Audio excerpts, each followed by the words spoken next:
اعوذ باللہ من الشیطان الرجیم بسم اللہ الرحمن الرحیم ثم اتبع سببا، اس کے بعد وہ ایک اور راستے کے پیچھے چل پڑے، حتی اذا بلغ بین السدین وجد من دونہما قوما لا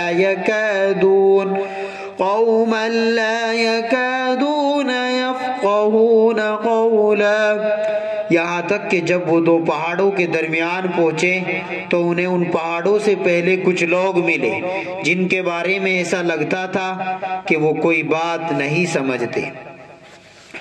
قالوا یا ذا القرنین ان یأجوج ومأجوج مفسدون فی الارض فهل نجعل لك خرجا على أن تجعل بيننا وبينهم سدا، انہوں نے کہا اے ذوالقرنین، یاجوج اور ماجوج اس زمین میں فساد پھیلانے والے لوگ ہیں، تو کیا ہم آپ کو کچھ مال کی پیشکش کر سکتے ہیں جس کے بدلے آپ ہمارے اور ان کے درمیان کوئی دیوار بنا دیں؟ قال ما مكنني فيه ربي خير فأعينوني بقوة أجعل بينكم وبينهم ردما، ذوالقرنین نے کہا اللہ نے مجھے جو اقتدار عطا فرمایا ہے وہی میرے لیے بہتر ہے، لہٰذا تم لوگ ہاتھ پاؤں کی طاقت سے میری مدد کرو تو میں تمہارے اور ان کے درمیان ایک مضبوط دیوار بنا دوں گا۔ آتونی زبر الحدید حتی اذا ساوى بین الصدفین قال انفخوا حتی اذا جعله نارا قال آتونی افرغ علیہ قطرا، مجھے لوہے کی چادریں لا دو، یہاں تک کہ جب انہوں نے درمیانی خلا کو پاٹ کر دونوں پہاڑی سروں کو ایک دوسرے سے ملا دیا تو کہا، ذوالقرنین نے اب آگ دہکاؤ، یہاں تک کہ جب اس دیوار کو لال انگارہ کر دیا تو کہا کہ پنگلا ہوا تانبا لاؤ۔ ذوالقرنین نے کہا میں اس پر رنڈیلوں گا۔ فَمَا اسْطَاعُوا أَن يَظْهَرُوهُ وَمَا اسْتَطَاعُوا لَهُ نَقْبًا، چنانچہ وہ دیوار ایسی بن گئی کہ یاجوج ماجوج نہ اس پر چڑھنے کی طاقت رکھتے تھے اور نہ اس میں کوئی سوراخ بنا سکتے تھے۔ قال هذا رحمة من ربي فإذا جاء وعد ربي جعله دكا وكان وعد ربي حقا، ذوالقرنین نے کہا یہ میرے رب کی رحمت ہے کہ اس نے ایسی دیوار بنانے کی توفیق دی، پھر میرے رب نے جس وقت کا وعدہ کیا ہے جب وہ وقت آئے گا تو اس دیوار کو ڈھا کر زمین کے برابر کر دے گا، اور میرے رب کا وعدہ بالکل سچا ہے۔ وَتَرَكْنَا بَعْضَهُمْ يَوْمَئِذٍ يَمُوجُ فِي بَعْضٍ وَنُفِخَ فِي الصُّورِ فَجَمَعْنَاهُمْ جَمْعًا، اور اس دن ہم ان کی حالت کر دیں گے کہ وہ موجوں کی طرح ایک دوسرے سے ٹکرا رہے ہوں گے، اور سور پھونکا جائے گا تو ہم سب کو ایک ساتھ جمع کر لیں گے۔ وَعَرَضْنَا جَهَنَّمَ يَوْمَئِذٍ لِلْكَافِرِينَ عَرْضًا، اور اس دن ہم دوزخ کو ان کافروں کے سامنے کھلی آنکھوں لے آئیں گے۔ الذین کانت اعینہم فی غطاء عن ذکری وکانوا لا یستطیعون سمعا، جن کی آنکھوں پر دنیا میں میری نصیحت کی طرف سے پردہ پڑا ہوا تھا اور جو سننے کی صلاحیت نہیں رکھتے تھے۔ میرے پیارے اور دینی بھائیوں، سورہ کہف کا یہ تفسیری سلسلہ چل رہا ہے، یہاں تک آپ سب نے سورہ کہف کا ایک اچھا خاصا آپ نے حصہ سن لیا ہے۔ اب یہ ذوالقرنین کا واقعہ جو چل رہا ہے، ان کے 2 سفر پر تو روشنی ڈال دی گئی ہے۔ اب قرآن یہاں سے ذوالقرنین کا تیسرا سفر، جو مشرق و مغرب کے سفروں سے فارغ ہو کر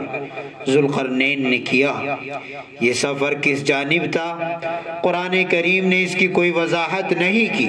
مورخین کا عام خیال یہ ہے کہ یہ سفر شمال کی جانب تھا، اور ایک رائے یہ ہے کہ یہ سفر بھی مشرق ہی کی جانب تھا۔ بہرحال انہوں نے سامان تیار کیا اور یہ چلے یہاں تک کہ جب یہ 2 پہاڑوں کے درمیان پہنچے تو ان پہاڑوں سے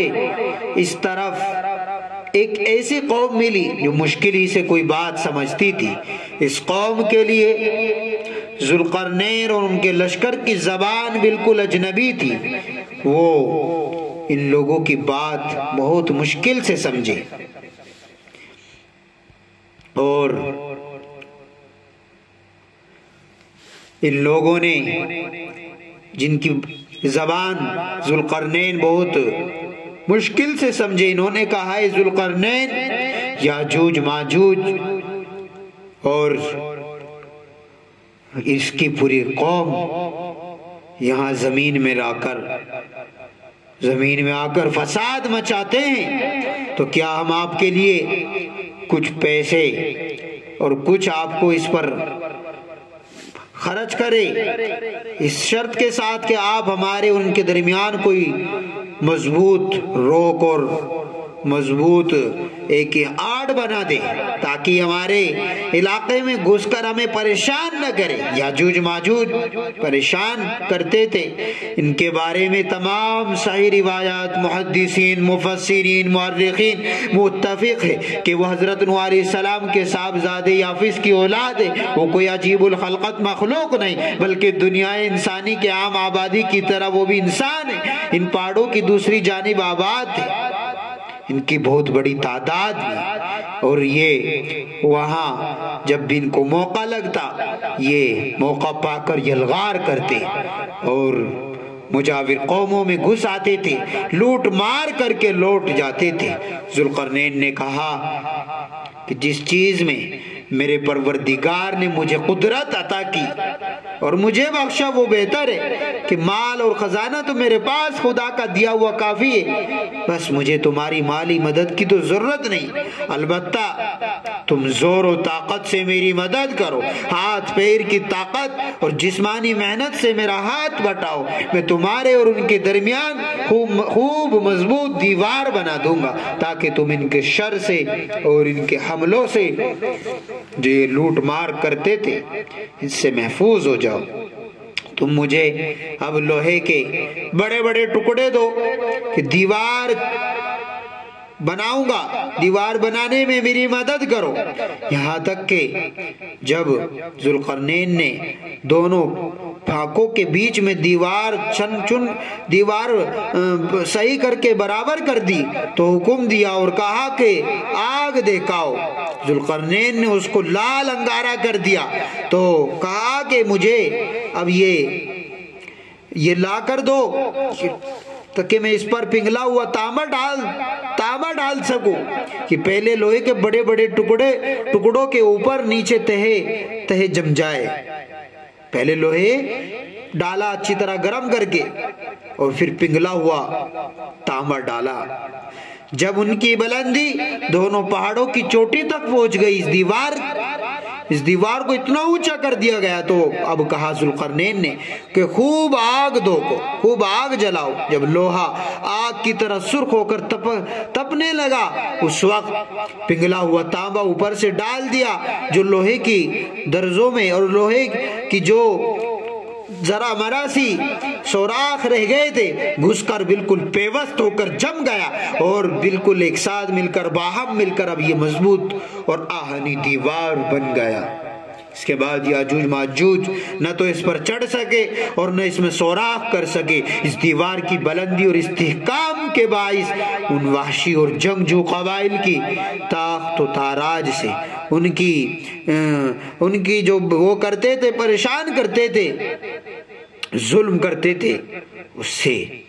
امن ہو گیا۔ جب یہ غیر معمولی اور حیرت انگیز کام مکمل ہو گیا تو ذوالقرنین نے کہا یہ میرے پروردگار کی رحمت ہے، پھر جب میرے پروردگار کے وعدے کا وقت آئے گا تو اس دیوار کو پیوند خاک کر دیں گے، ختم کر دیں گے، اور میرا پروردگار ان کا وعدہ برحق۔ ذوالقرنین نے یہ بات بطور شکر نعمت کہی، اور خدا کا کرم ہے کہ اتنا بڑا کام اللہ نے،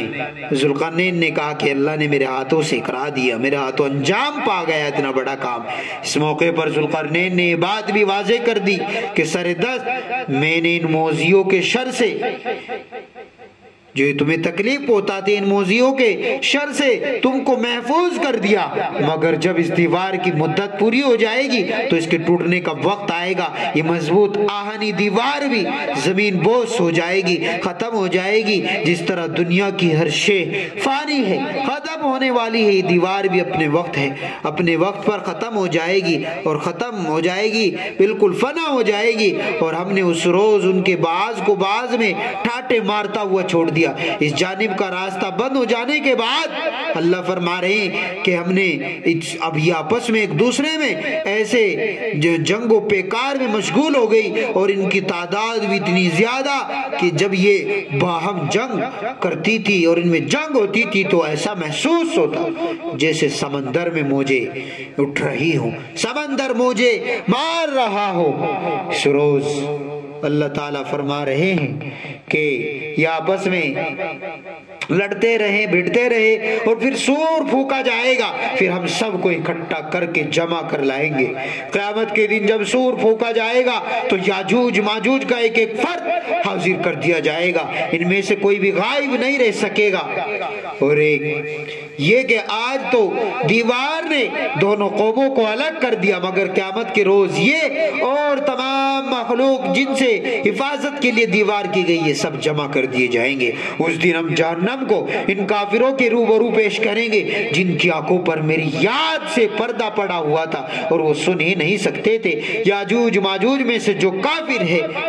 ان کے سامنے، اسی طرح دیگر تمام کفار کے سامنے قیامت کے دن جہنم کھلے طور پر پیش کی جائے گی، جس کو یہ سب سر کی آنکھوں سے دیکھیں گے، یقین کر لیں گے کہ ان کو اب اس میں ضرور گھسنا ہے اور داخل ہونا ہے۔ یہ نتیجہ ہوگا اس کا کہ وہ دنیا میں اللہ کی یاد سے غافل تھے اور ان کے کان اللہ کی باتوں سے بہرے تھے، اللہ کی باتوں کو نہیں سنتے تھے۔ بہرحال یاجوج ماجوج کے بارے میں بہت ساری روایات، اسرائیلی روایات اور ایسی روایات جو مضبوط نہیں ہیں، تو وہ سب روایات آپ ان پر اتنا زیادہ فوکس نہ دے۔ جو صحیح روایات ہے اور جو پکی اور صحیح احادیث میں آئی ہے، جن کو حضرت مولانا مفتی سعید صاحب نور اللہ مرقدہ نے بھی اپنی تفسیر ہدایت القرآن میں نقل کیا ہے، وہ آپ سن لیں کہ صحیح روایات جو ہے تو انہی کو آپ مد نظر رکھے کہ حضرت ابو سعید خدری رضی اللہ عنہ سے روایت ہے کہ رسول اللہ صلی اللہ علیہ وسلم نے فرمایا قیامت کے دن اللہ تعالی حضرت آدم سے فرمائیں گے آپ اپنی ذریت میں سے جہنم کی کھیپ نکالے۔ آدم علیہ السلام تناسب دریافت کریں گے کہ کتنا ارشاد ہوگا کہ 1000 میں سے 999 جہنم کے لیے الگ کر دے، علیحدہ کر دے، اور ایک جنت کے لیے۔ یہ ارشاد سن کر صحابہ کرام رضی اللہ عنہم اجمعین سہم گئے، ڈر گئے، خوف کھا گئے، 1000 میں سے ایک جنتی ہوگا تو کس کا نمبر آئے گا؟ آپ نے فرمایا غم نہ کرو، تم میں سے ایک ہوگا، اور یاجوج ماجوج میں سے 1000 ہوں گے۔ اتنے زیادہ تعداد ہے یاجوج ماجوج کی۔ ابن کثیر نے لکھا ہے کہ اس حدیث سے پتہ لگا یاجوج ماجوج کی تعداد انسانی آبادی میں سب سے زیادہ ہے۔ اور ایک اور صحیح حدیث کہ آپ صلی اللہ علیہ وسلم میں فرمایا اس حدیث میں کہ جب حضرت عیسیٰ علیہ السلام دجال کے قتل سے فارغ ہو جائیں گے تو حق تعالیٰ کا حکم آئے گا کہ میں اپنے بندوں میں سے ایسے بندے بھیج رہا ہوں جن کے مقابلے کی کسی میں طاقت نہیں، آپ مسلمانوں کو جمع کر کے کوئی طور پر چلے جائیں، اور حق تعالیٰ یاجوج ماجوج کو بھیجیں گے، اور وہ جلدی کر کے نکلیں گے اور ہر بلندی سے پھسلتے ہوئے دکھائی دیں گے۔ ان میں سے پہلے لوگ بحیرہ طبریہ سے گزریں گے اور اس کا سب پانی پی کر ایسا کر دیں گے، ایک بڑا سمندر ہے بحیرہ طبریہ، اس کا سارا پانی پی لیں گے، اتنی زیادہ ہو گئے کہ سمندر کا پانی پیے تو ایسے پانی، ان کے پانی سے ہی سمندر کا پانی ختم ہو جائے، کتنی زیادہ آج تک ختم ہوا ہے۔ کتنی بھی آبادی ہو، سمندر کا پانی ان کے پانی کے پینے سے ختم ہو گیا ہو، لیکن یہ لوگ اور یاجوج ماجوج جب بحیرہ طبریہ سے سمندر کے پاس سے گزریں گے تو اس کا پانی پی کر ختم کر دیں گے۔ اللہ تعالیٰ پھر ایک وبا بھیجیں گے جس سے سب یاجوج ماجوج مر جائیں گے۔ اس روایت کا ایک طریق یہ بھی ہے کہ بحیرہ طبریہ سے گزرنے کے بعد یاجوج ماجوج بیت المقدس کے پہاڑوں میں سے ایک پہاڑ جبل القمر پر چڑھ جائیں گے اور کہیں گے ہم نے زمین والوں کو سب کو قتل کر دیا۔ یاجوج ماجوج کہیں گے آؤ اب ہم سب آسمان والوں کا خاتمہ کریں۔ نعوذ باللہ، اب وہ آسمان کی طرف تیر پھینکیں گے، حق تعالی اللہ تعالی کے حکم سے ان کے یہ تیر خون آلود ہو کر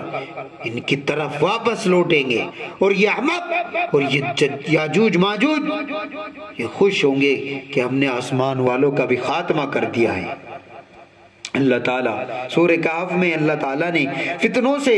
بچنے میں اور بچانے میں خاص تاثیر رکھی ہے۔ اللہ تعالیٰ ہمیں تمامی فتنوں سے، دجال کے فتنوں سے، یاجوج ماجوج کے فتنوں سے اور ہر طرح کے فتنوں سے جن کو ہم فتنہ سمجھتے بھی نہیں، محسوس بھی نہیں کرتے، لیکن وہ ہماری جان کے لیے، مال کے لیے، اور سب سے بڑھ کر یہ کہ ہمارے ایمان کے لیے خطرہ اور فتنہ ہے۔ اللہ سب فتنوں سے، سب خطرات سے ہماری